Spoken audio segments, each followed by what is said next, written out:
Change. It's the one constant in any organization, right? But it's also the one thing we seem hardwired to fight against. So today, we're going to dig into that exact paradox, why we resist the very changes that are supposed to be good for us, and what it really takes to get it right. Let's get into it. I want you to think about the last big shakeup at your workplace. A new strategy, a major reorganization. How'd that go? Well, if you're like most people, you've probably seen more of these things fizzle out than succeed. And when they do fail, what's the reason we're always given? Yep, you guessed it.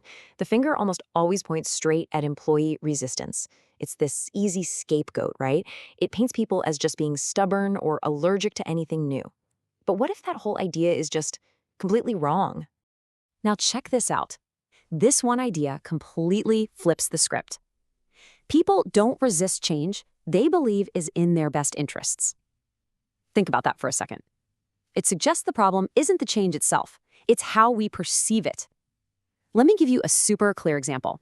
Okay, on one hand, imagine your company announces a sudden top-down reorganization. It's total chaos, uncertainty about your job, your future. Now, on the other hand, imagine you just won $1 million lottery. Your life is about to change way more dramatically, right? But are you resisting? Heck no, you're celebrating. This proves the point perfectly. We don't resist change, we resist what we perceive as a threat. And this means that resistance isn't just people being difficult for the sake of it. From their point of view, it's a completely rational response. So let's pull back the curtain and find out what the real roots of this resistance actually are. All right, so if we're all on board with the idea that people will happily embrace change they see as a good thing, then we have to ask the next logical question. What's really going on? What is it about certain organizational changes that makes people see them as a bad thing? Well, the reasons are all incredibly human and honestly pretty logical.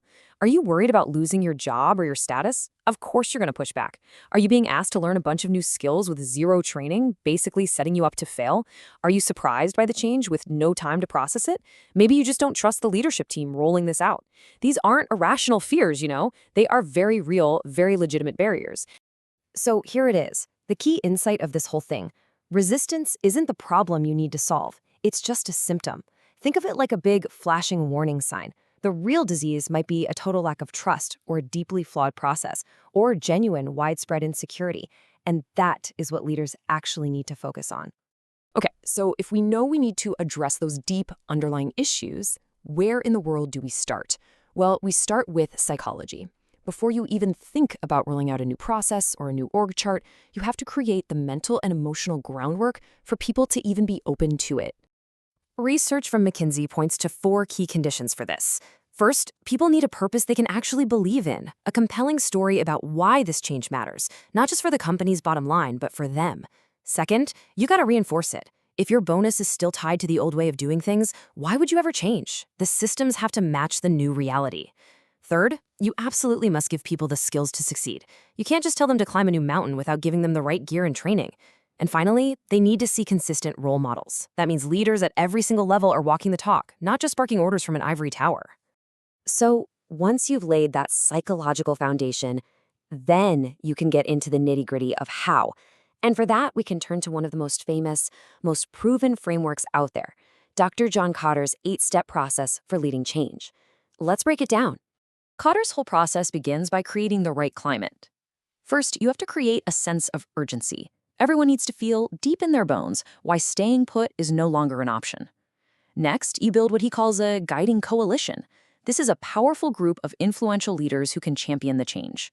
Then, that group creates a clear, compelling vision for the future, something simple and inspiring. And finally, you communicate that vision so well that you enlist a volunteer army of people who are genuinely fired up to make it a reality. The second phase is all about action and keeping that momentum going. You start by enabling action. That means you actively get rid of the barriers, like clunky old processes or ridiculous red tape that are holding people back.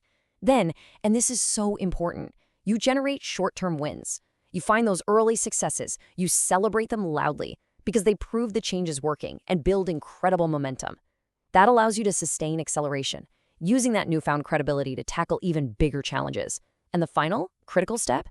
You institute the change, making sure these new ways of working become part of the very culture, so they're just the new normal.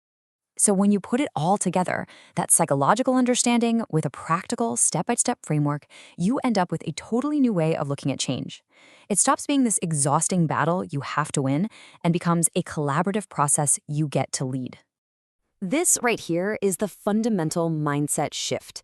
The old combative approach is always asking, how do we fight this resistance? How do we overcome it? But the new, far more effective view asks, how do we create the conditions where people want to embrace this change? It completely changes the game. And that's really the bottom line. You can't force real, lasting change down people's throats. It just doesn't work. You have to address their real concerns, give them a purpose, equip them with the tools to succeed, and paint a picture of the future that they can actually see themselves in. It's about invitation, not domination. So the next time you run up against resistance to change, whether it's from your team or even from yourself, ask this simple question. Is this a wall that I need to break down, or is this a perspective that I need to understand? Choosing the second path can make all the difference.